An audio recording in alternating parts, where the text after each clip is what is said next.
Representative Ana Paulina Luna just exposed why UFO disclosure keeps stalling.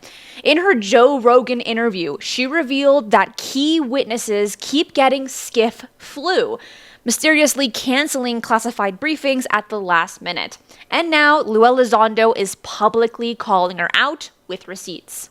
Hey, UFOlogers, I'm Cristina Gomez, and welcome to this episode of UFO News Updates. Yeah, we've had our fill. Like, the one thing I wanted to do when I first got the task force is open up a skiff to any person who held a clearance to come brief us on what they knew about UAPs. And I can tell you that we've now had what was the the skiff. first conversation like when the door shuts and you're like, oh boy, I'm gonna get the goods? The problem is I've reached out to some of the biggest names in UFO lore, okay? And they all got skiff flu. On the Rogan Experience, Luna described seeing classified photos in a skiff that convinced her we're dealing with non-human technology. So I was in a skiff, and I can't discuss all that was in a skiff, but what I can tell you is based on the photos that I've seen, I'm very confident that there's things out there that have not been created by mankind. But she also revealed a disturbing pattern. Witnesses agree to testify and then vanish. And we call it skiff flu, meaning like the day that the skiff was open, that we reserved it. We're like, we're here. Like, come on, come brief us. They get sick or and their dog dies. And they didn't recover and come back? They didn't recover, and then they just don't talk to us anymore. So they ghost you? They ghost us. Luna calls it skiff flu, the mysterious illness that strikes UFO witnesses right before classified testimony.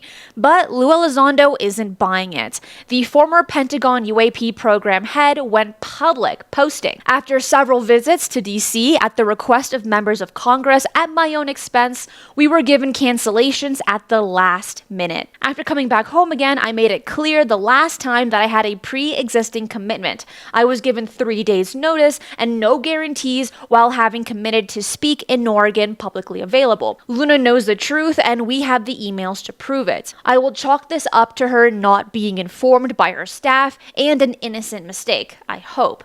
Otherwise, let this be a lesson to future whistleblowers who want congressional protection. This is all about media attention and less about truth. I hope this is not the case." And I suspect Chris Mellon and others at the AUAPDF that know the truth may have more to say about this. That tweet is really telling, but it also seems like it's kind of backing up what Michael Herrera said just a few weeks ago, where he made a tweet stating, "To all future whistleblowers, you've been warned. Do not come forward."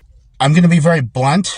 If we got people who are firsthand who are coming forward, I would ask you to reconsider. Are we seeing a pattern here?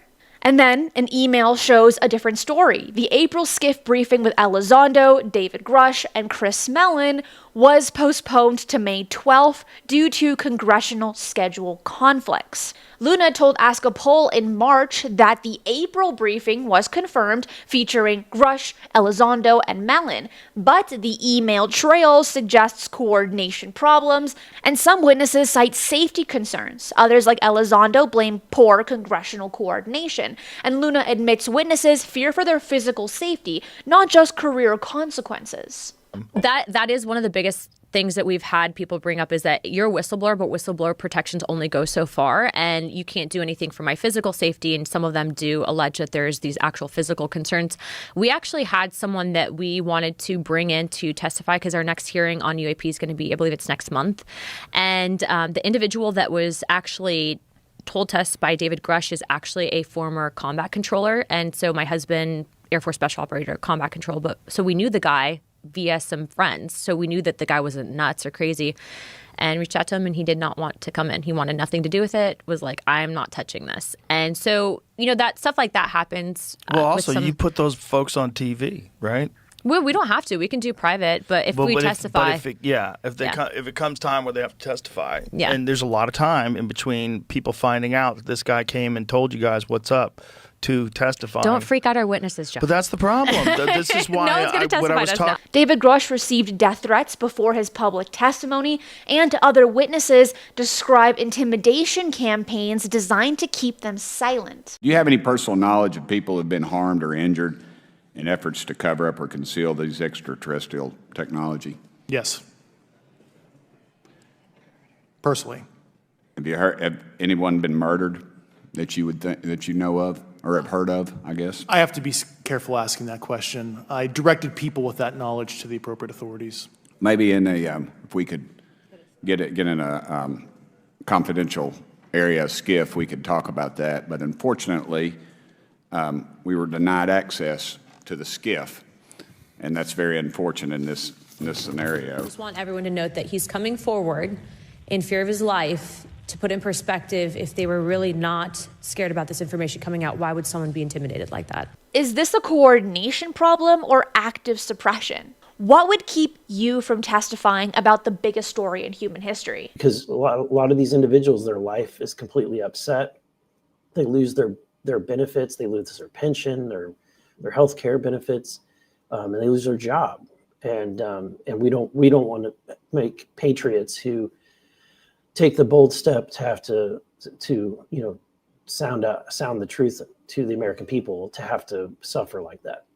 Now, despite the drama, Luna confirmed the rescheduled briefing will happen, with Grush now on congressional staff under Eric Burleson, and he has official protection and access.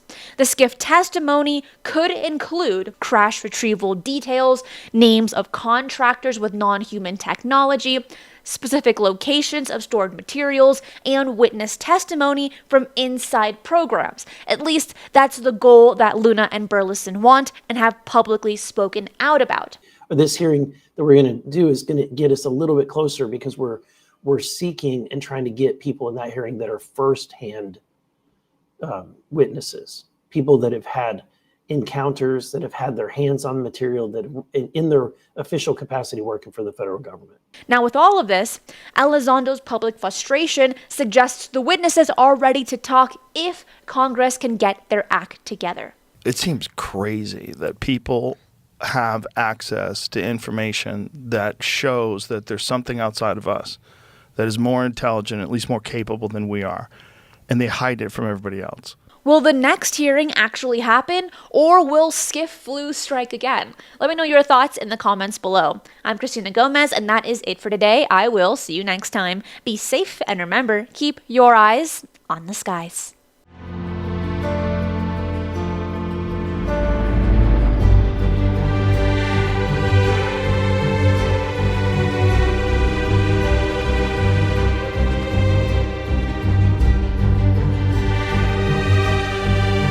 If you enjoy the strange and the mysterious, UFOs, the paranormal, and cryptids, this channel is for you. So make sure to subscribe, as I do 3 videos right here every single week, and hit that notification bell so you do not miss any of the bonus content I post right here.